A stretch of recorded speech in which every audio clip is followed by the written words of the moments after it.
Como saben, estamos meditando desde hace varios meses en el Evangelio de Marcos. Y como hemos explicado en otras ocasiones, a través del Evangelio o en el Evangelio de Marcos estamos viendo el ministerio de Jesús a través de los ojos del apóstol Pedro. Pedro es el que le está dando la información, ¿verdad?, al evangelista para poder transmitir aquellas cosas que Pedro vio y vivió.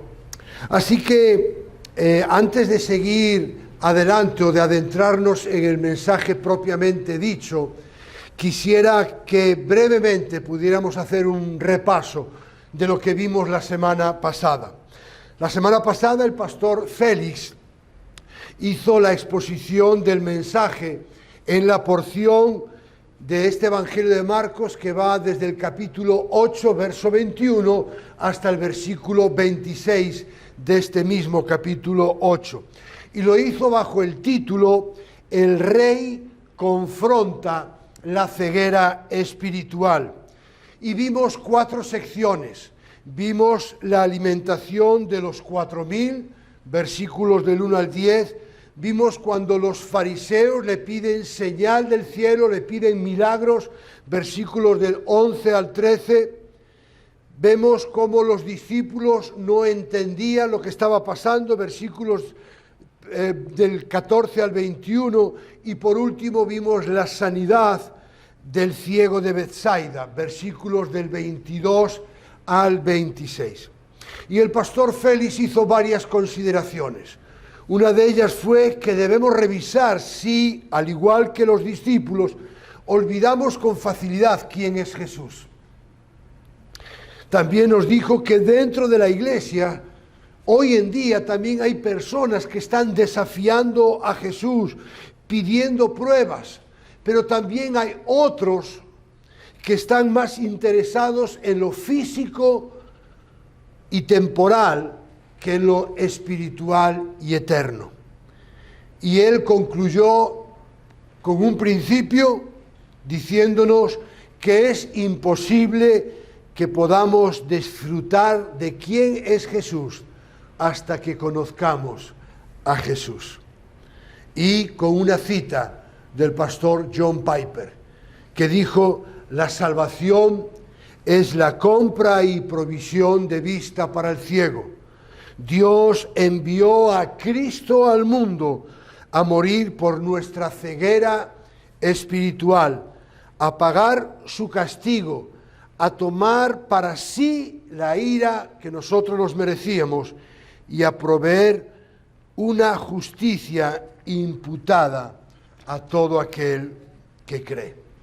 Y hoy vamos a estar meditando en la porción que va del capítulo 8, verso 27, hasta el capítulo 9, versículo 1. Y le hemos puesto como título en esta mañana: las instrucciones del Rey a sus discípulos.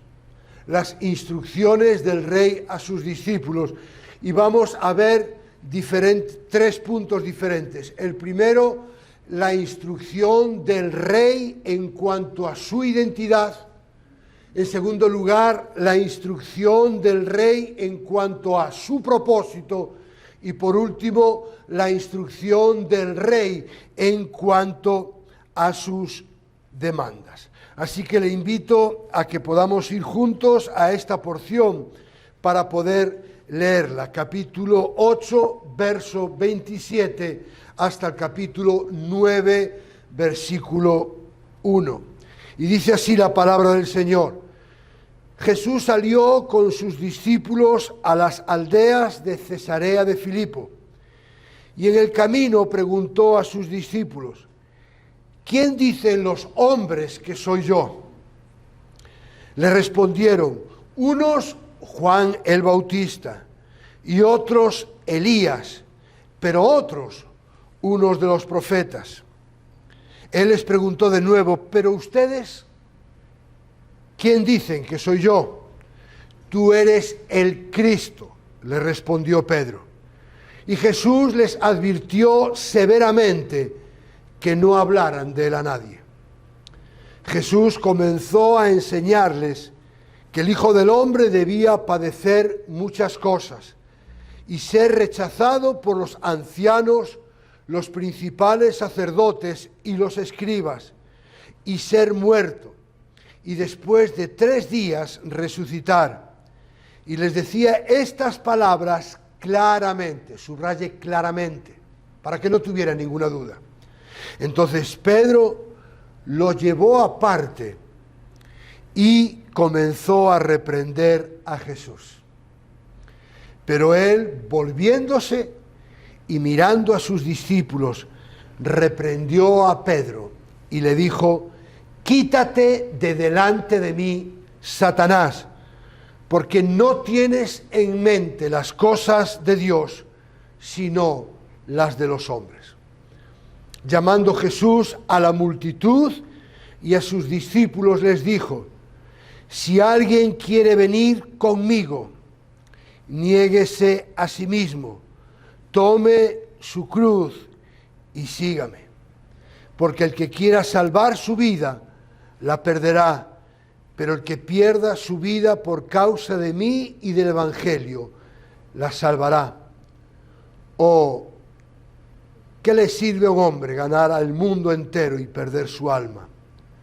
¿O qué dará un hombre a cambio de su alma?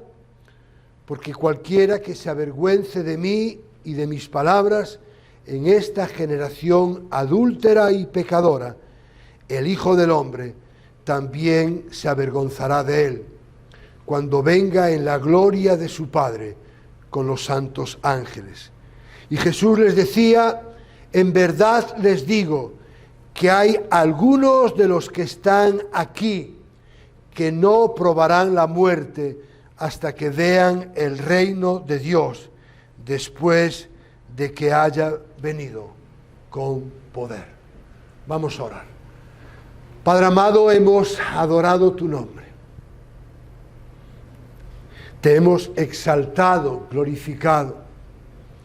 Y ahora, Señor, nos acercamos a tu palabra y lo hacemos con humildad, con mansedumbre, reconociendo nuestra necesidad de ti, reconociendo nuestra necesidad de ser instruidos por tu palabra. Y yo, de manera personal, me pongo delante de ti reconociendo que necesito de manera sobrenatural tu auxilio, tu dirección y tu iluminación para poder transmitir de manera fiel aquello que tú has revelado en tu palabra. Háblanos en este día y que salgamos de este lugar impactados y transformados por el poder de tu palabra. En el nombre de Jesús. Amén. Ok, ahora este relato pega un giro, ¿verdad?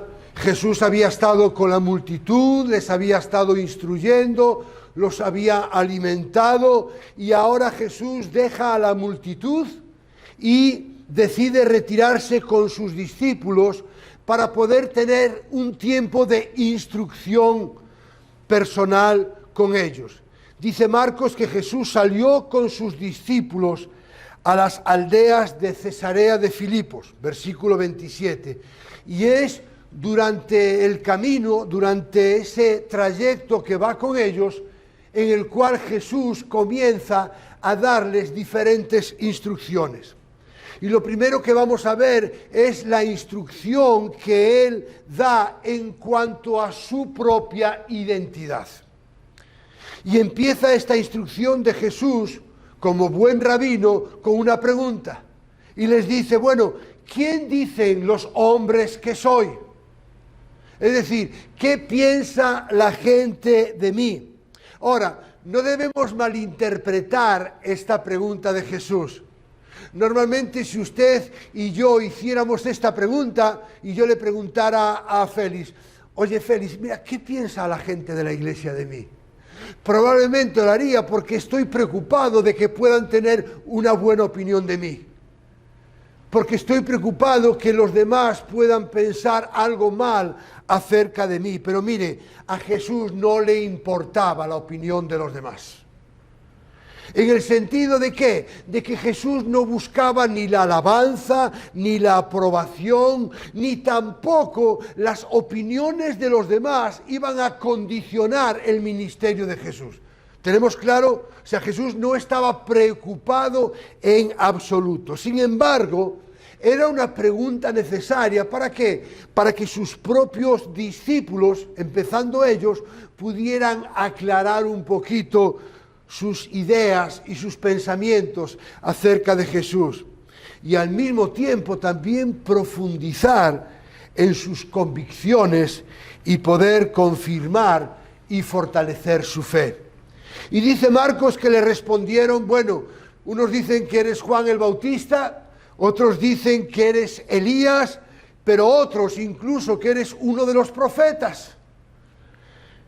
Y a pesar de que la respuesta era errónea, por otro lado ponía de manifiesto el gran respeto que las personas tenían por Jesús. ¿Por qué lo digo? Por lo que representaban las personas a quienes confundían con él. Por un lado decían que era Juan el Bautista. Bueno, Juan el Bautista representaba la pureza de carácter. Por otro lado estaba Elías, que era aquel que representaba el poder de Dios.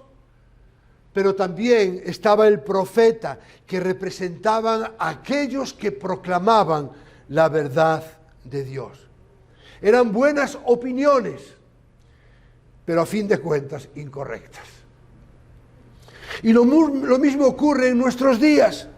Mucha gente tiene opiniones diferentes acerca de Jesús. Y lo sorprendente es que incluso dentro de la propia iglesia hay personas que tienen opiniones diferentes acerca de Jesús. Algunas de ellas son completamente disparatadas, ya ni las voy a mencionar. Yo tenía un compañero de trabajo que me decía, yo creo que Jesús fue el que comenzó el comunismo. Y se quedó tan alto como ancho. Bueno, lamentablemente hay gente que tiene ideas disparatadas acerca de Jesús, pero hay personas, escuche bien, que tienen buenas opiniones de Jesús, pero que nada tienen que ver con quién realmente es Jesús. Así que Jesús pasa al siguiente escalafón, hace la siguiente pregunta. Bueno, pero vosotros, ¿quién decís que soy yo?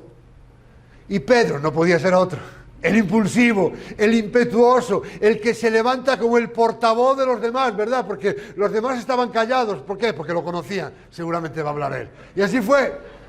Ahí Pedro, levantando la mano, Señor, tú eres el Cristo. Y la respuesta de Pedro era la expresión de una convicción interior. No solamente era una expresión exterior, no solamente era una expresión entusiasta por el momento. Y en esta porción podemos ver algo con muchísima claridad. Lo que decían los hombres acerca de Jesús era una opinión, pero lo que Pedro dijo fue una convicción. Lo que dijeron las multitudes, lo que decía la gente, eran opiniones. Lo que dijo Pedro eran convicciones. Ahora, la pregunta que surge es, ¿cuál es la diferencia entre opiniones y convicciones? Bueno, la diferencia es que las opiniones tienen su origen en el ser humano y las convicciones tienen su origen en Dios y en su palabra. Ahora, ¿por qué digo que lo de Pedro era una convicción? Bueno, porque el Evangelio de Mateo, el relato paralelo en Mateo 16, verso 17, Mateo añade unas palabras de Jesús que respaldan lo que acabo de decir. Cuando en Mateo Pedro dijo, tú eres el Cristo, el Hijo del Dios viviente, Jesús le dijo, bienaventurado eres, Simón, hijo de Jonás, porque no te lo reveló carne ni sangre, sino mi Padre que está en los cielos. Esa era la gran diferencia entre lo que opinaba la gente y lo que dijo Pedro. Lo que opinaba la gente era fruto de su imaginación, de sus opiniones, pero lo que dijo Pedro era directamente del Padre. El Padre se lo había revelado y Pedro tuvo el privilegio de ser el primero al que se le reveló que Jesús era el Cristo. Tú eres el Cristo. Y dice el versículo 30, algo paradójico, dice que Jesús les advirtió severamente, escuche, les advirtió severamente que no se lo dijeran a nadie. Uno pudiera pensar, ¿pero por qué? Si por fin ya ha sido revelado, ¿por qué se lo quiere callar? Bueno, porque la gente no entendería cómo tenía que ser el Mesías profetizado. El problema es que los judíos seguían esperando un Mesías que fuera un líder político, un militar, que los librara del yugo bajo el cual estaban viviendo. Así que seguramente tratarían de hacerle rey, incluso prácticamente a la fuerza. Así que dijo, no se lo digáis a nadie, porque aún no es el tiempo. La gente no sabe muy bien lo que eso significa. Pero no solamente eso, sino que antes de que los demás lo supieran, sus propios discípulos tenían que saber cuál era el verdadero significado de ser el Cristo. Y por eso Jesús pasa a la segunda instrucción, que es la instrucción del Rey en cuanto a su propósito.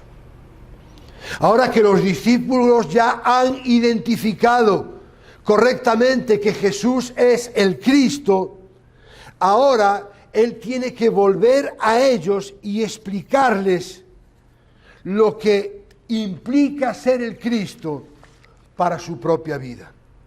Así que una vez aceptada la contestación de ellos y habiéndoles ordenado que guardaran silencio, Jesús les comunica algo que probablemente los va a dejar consternados. Escuche, ellos acaban de decir, de proclamar que Jesús es el Cristo. Recuerden el concepto que tenían ellos como judíos de qué era el Mesías. Y de repente Jesús les dice, y dice el texto, y comenzó a enseñarles que el Hijo del Hombre debía padecer muchas cosas.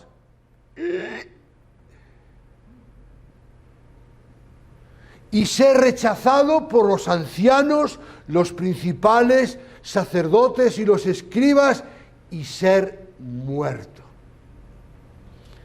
Y después de 3 días resucitar. Y dice, y les decía estas palabras claramente. Veamos la secuencia. Pedro acaba de decir, tú eres el Cristo. Recordemos el concepto que ellos tenían del Mesías. Y de repente les dice, primero, que debía padecer muchas cosas.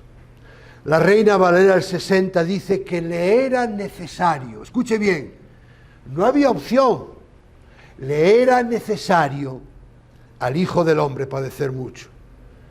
También que sería rechazado por los ancianos, principales sacerdotes y los escribas, es decir, aquellos que constituían el Sanedrín, la élite religiosa, que iba a ser muerto, que iba a resucitar.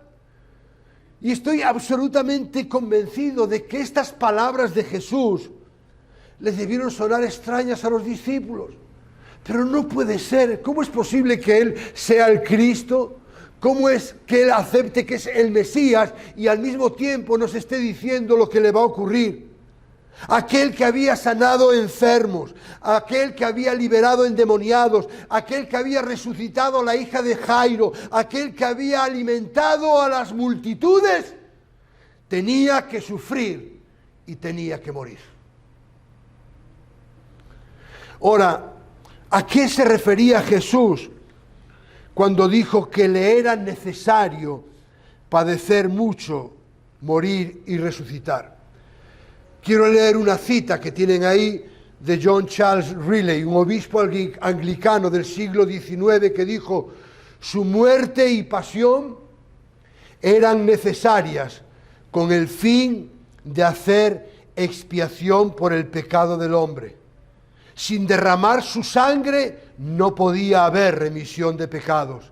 Sin el sacrificio de su cuerpo en la cruz, la santa ley no podía ser satisfecha. Le era necesario morir para hacer posible la reconciliación a pesar de la iniquidad. Le era necesario morir porque sin su muerte como ofrenda propiciatoria, los pecadores nunca podrían tener vida. Le era necesario padecer porque sin sus sufrimientos vicarios nuestros pecados nunca podrían ser quitados. En una palabra, le era necesario ser entregado por nuestras transgresiones, morir y resucitar para nuestra justificación. Y esas mismas palabras las dijo el apóstol Pablo en su carta a los Romanos, capítulo 4, verso 25, dice que nuestro Señor fue entregado, escuche bien, por causa de nuestras transgresiones.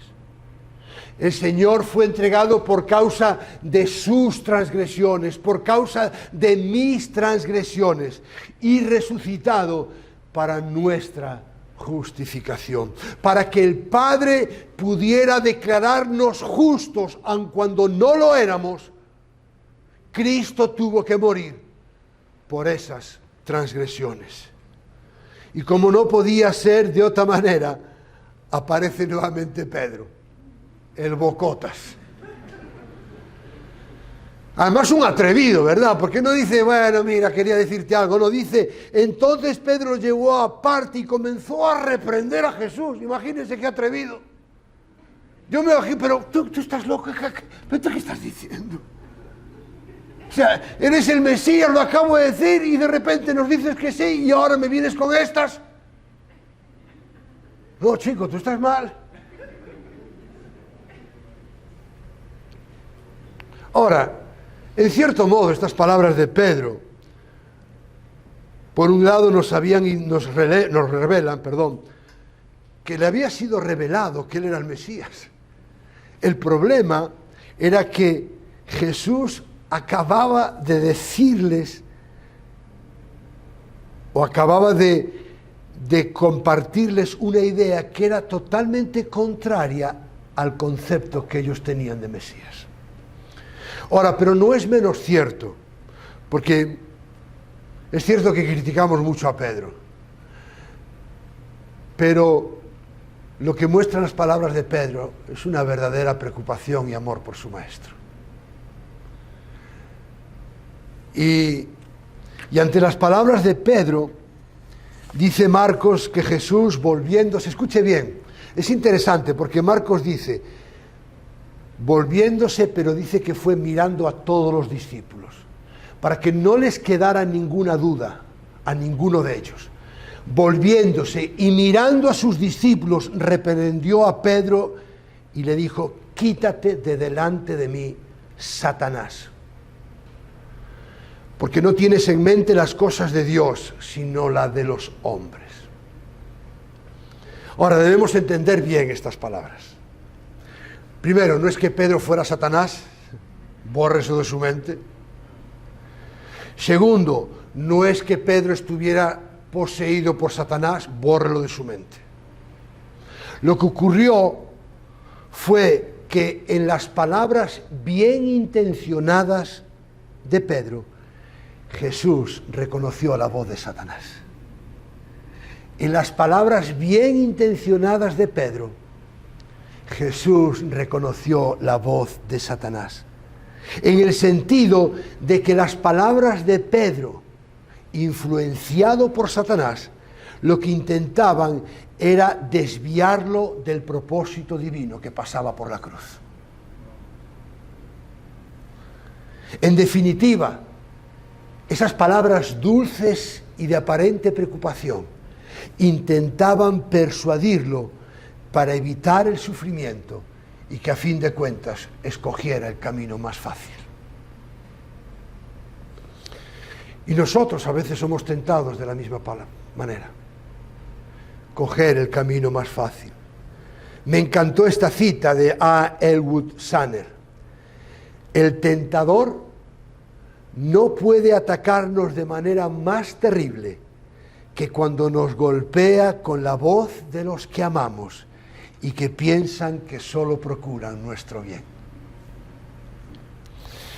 La semana pasada, hablando con alguien, no voy a decir quién, porque algunos puede que lo conozcan, pues le dije que iba a ser abuelo, ¿verdad? O ya lo sabía, entonces me dice eso, me dijo, pues, sí, vamos a ser abuelos y tal, y entonces me dice, bueno, ahora seguro que os vais para Oklahoma. Y me acordé de Jesús y casi le digo, apártate de mí, Satanás.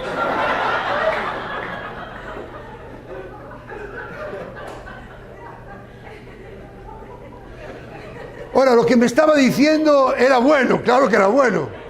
Si usted me pregunta, ¿le encantaría vivir cerca de sus hijos y de sus nietos? Sí, me encantaría. Pero lo único que queremos, mi esposa y yo, es hacer la voluntad de Dios. Y fue lo que le dije. Sí, claro que me encantaría. Pero vamos a estar donde Dios quiere que estemos.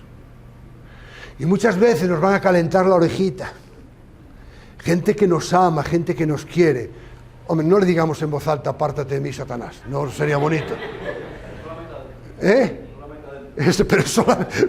Pero en su voz interior, repréndalo. Escape de él, como si el mismo Satanás estuviera delante suya.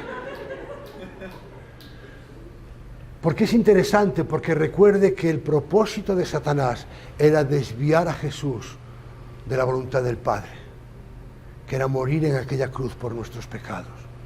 Y nosotros muchas veces vamos a ser tentados para desviarnos de la voluntad de Dios por cosas que aparentemente son más cómodas, atractivas y confortables para nosotros, pero que en definitiva no son la voluntad de Dios. Y Jesús, después de explicarle a sus discípulos las implicaciones que tenía para su vida ser el Mesías, que no era otro que llevar a cabo el propósito divino de redención por medio de su sufrimiento, muerte y resurrección, ahora les va a mostrar que este propósito redentor también tiene implicaciones para sus propias vidas. Es decir, primero les habla, bueno, esta es mi identidad, esto es lo que implica que yo sea el Mesías, pero ahora quiero hablaros de lo que implica para vosotros que yo sea el Mesías. Y es por ese motivo que en los siguientes versículos Jesús le da las instrucciones en cuanto a sus demandas. Versículo 34. Y llamando a la multitud y a sus discípulos les dijo: si alguno quiere venir en pos de mí, niéguese a sí mismo, tome su cruz y sígame. Aquí hay otro pequeño giro. Mire, yo creo que preste atención. Jesús está hablando con sus discípulos hasta ahora en cuanto a su identidad, en cuanto a su propósito, era una conversación con sus discípulos. Pero aquí pega otro giro y dice, y llamando a la multitud, escuche bien, está con los discípulos y de repente dice, para aquí, esto también es para vosotros.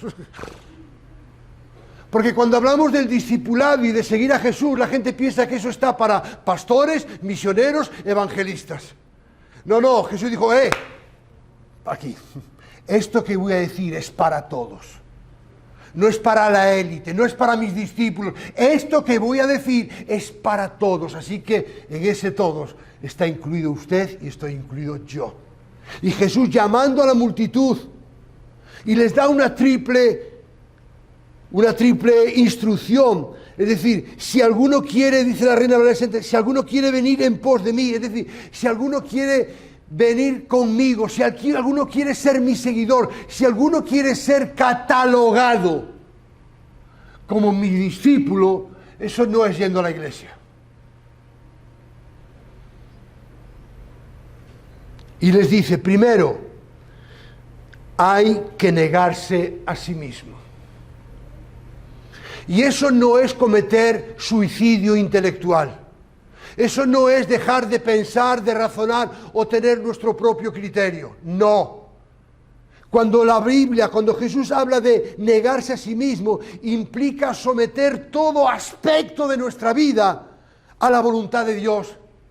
Es poder decir como el apóstol Pablo, y ya no soy yo el que vive, sino que Cristo vive en mí, y la vida que ahora vivo en la carne, la vivo en la fe en el Hijo de Dios, el cual me amó y se entregó a sí mismo por mí.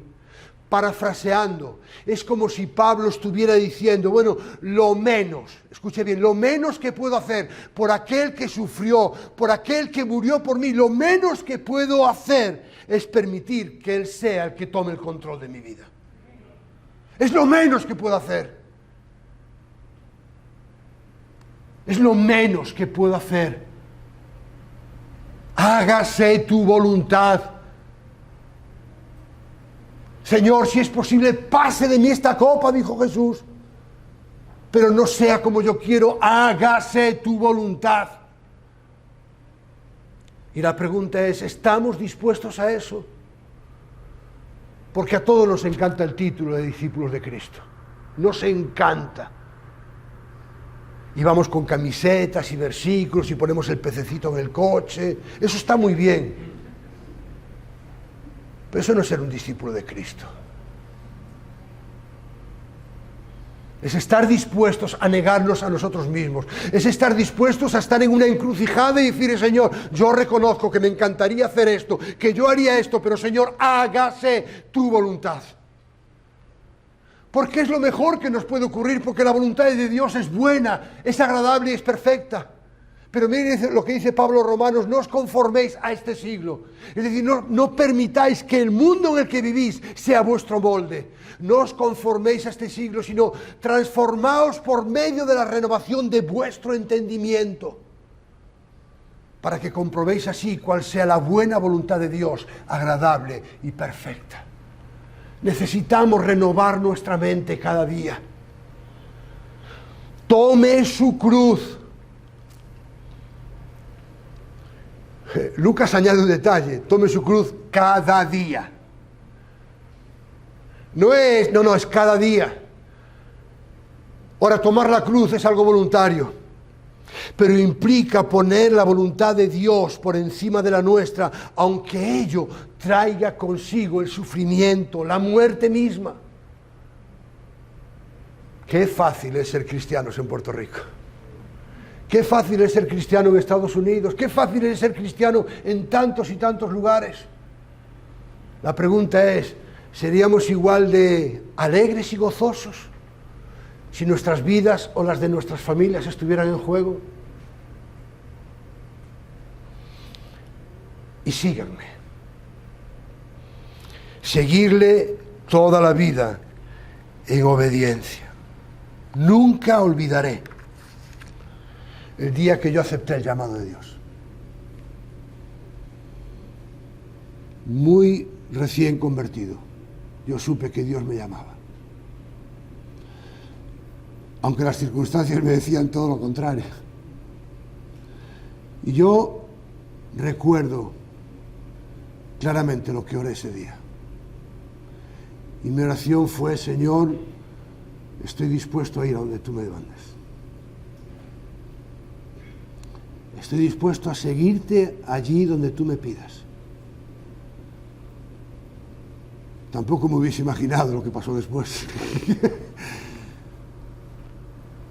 Pero hermanos, doy gracias a Dios por todos los lugares donde Él me ha llevado,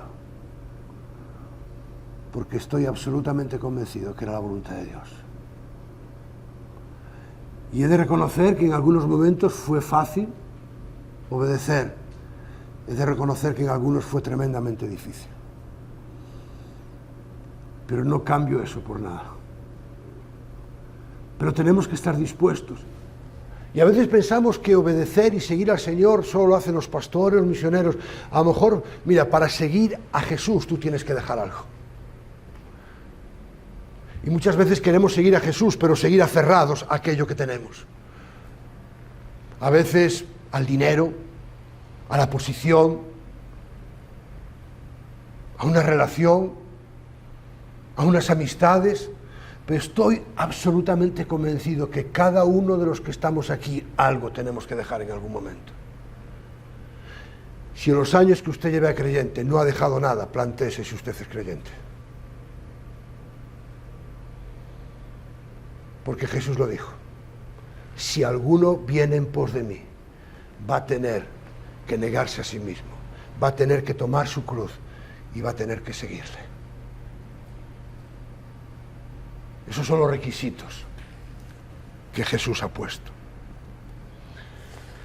En los versículos 35 al 37, Jesús hace una sencilla declaración de beneficio y pérdida.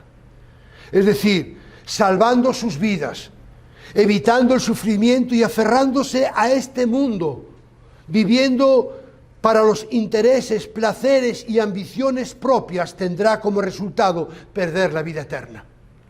Aquellos que le dan la espalda a Dios, aquellos que viven solamente para sí mismos, aquellos que quieren solamente disfrutar, como decían aquellos, comamos y bebamos que mañana moriremos. Claro que van a morir, pero la muerte eterna. El versículo 38 dice: porque cualquiera que se avergüence de mí y de mis palabras en esta generación adúltera y pecadora, el Hijo del Hombre también se avergonzará de él cuando venga en la gloria de su Padre con los santos ángeles. El versículo 38 nos dice que cualquiera que se avergüence de Jesús y calle sobre su causa y su misión, será negado por él en el mundo venidero. Y Jesús vendrá otra vez, pero en gloria. Y entonces se avergonzará de los que se avergonzaron de él. En cambio, compartirá su gloria con aquellos que compartieron su vergüenza. Si lo negamos ahora, Él nos negará entonces. Y por último, capítulo 9, verso 1. Y Jesús les decía: en verdad les digo que hay algunos de los que están aquí que no probarán la muerte hasta que vean el reino de Dios después de que haya venido con poder. ¿A qué se está refiriendo Jesús? Quisiera leer una cita de la Biblia de estudio de la Reforma que a mí me ayudó mucho. Dice: la venida del reino con poder parece estar asociada con la resurrección de Jesús, ya que será presenciada por algunos de los que están aquí. Y en su resurrección Jesús es declarado Hijo de Dios con poder, de acuerdo a Romanos 1:4. La exaltación que comenzó con la resurrección de Cristo incluyó su ascensión y sentarse en el trono celestial a la diestra de Dios, lo cual resultó en el derramamiento del Espíritu Santo en el día de Pentecostés, cuando sus seguidores fueron investidos con el poder de lo alto, y muchos vieron y oyeron la llegada del Espíritu. Esto lo vemos en Lucas 24 y Hechos 2. Y la transfiguración que sigue inmediatamente a esta declaración podría ser un cumplimiento inmediato de las palabras de Jesús, dado que anticipa la manifestación del poder de su resurrección y su gloria divina. Conclusión: ¿quién es Jesús? Ahora, ¿por qué es tan importante la respuesta a esta pregunta? Básicamente, porque la respuesta que cada persona dé a esta pregunta determinará su destino eterno. Repito, la respuesta que cada persona dé a esta pregunta determinará su destino eterno. La respuesta correcta es el Cristo, el Mesías, el Hijo del Dios viviente.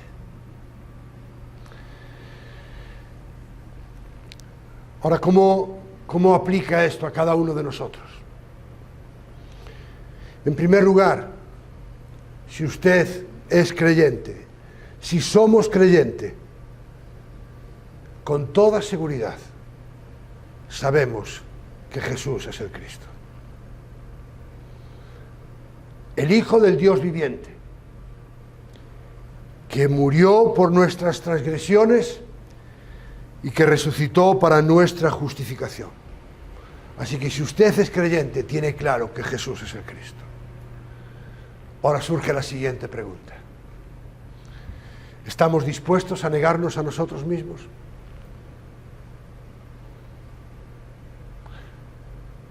¿Hay algo que usted no se está negando?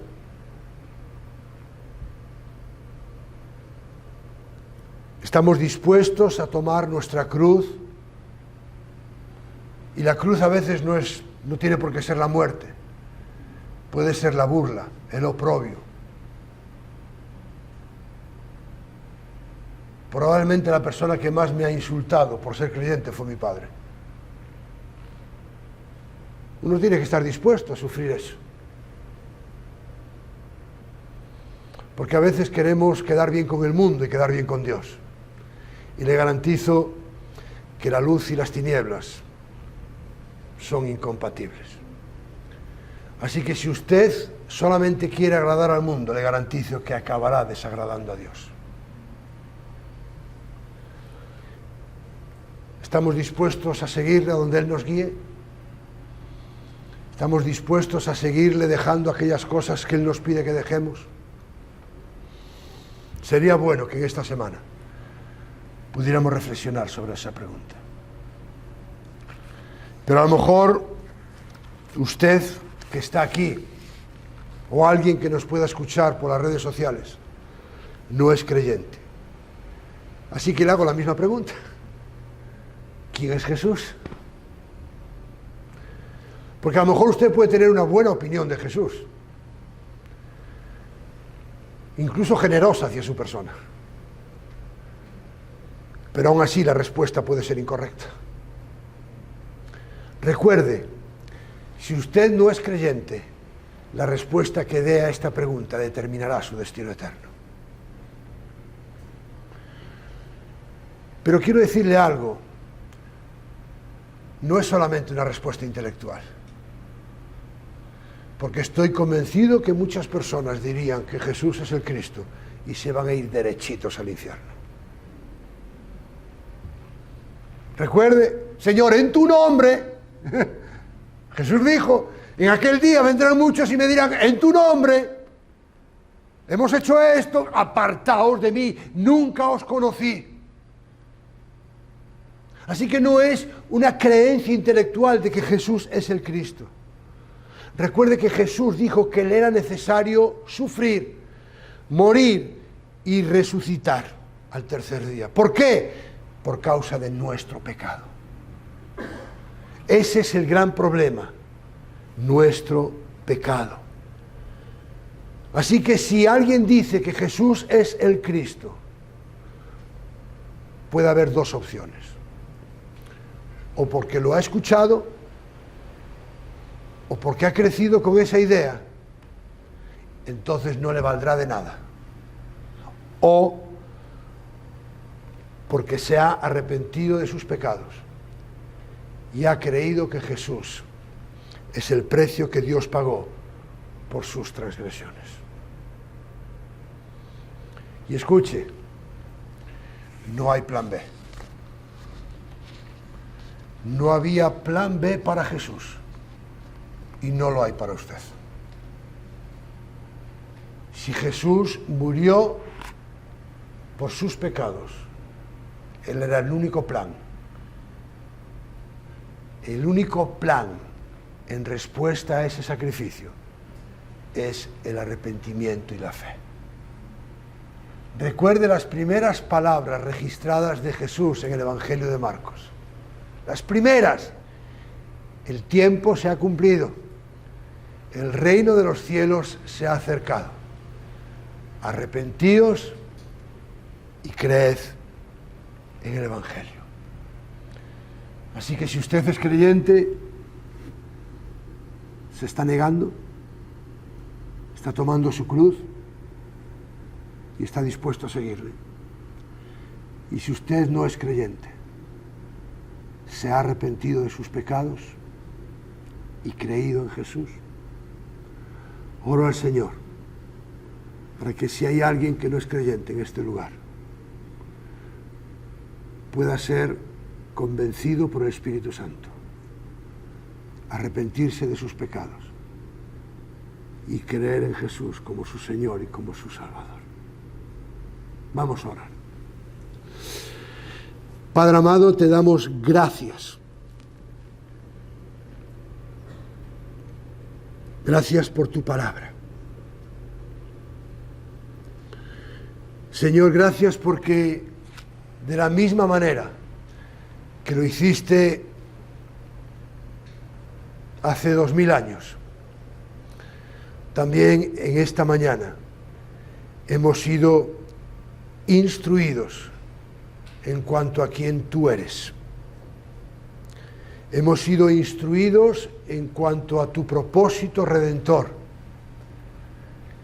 y hemos sido instruidos en cuanto a las demandas que tú nos haces a cada uno de nosotros. Señor, que cada uno de nosotros podamos meditar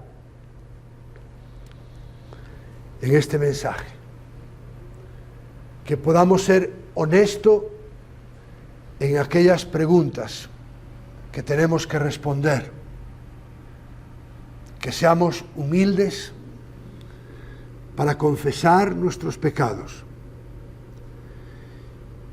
y que seamos resueltos para obedecer tu palabra.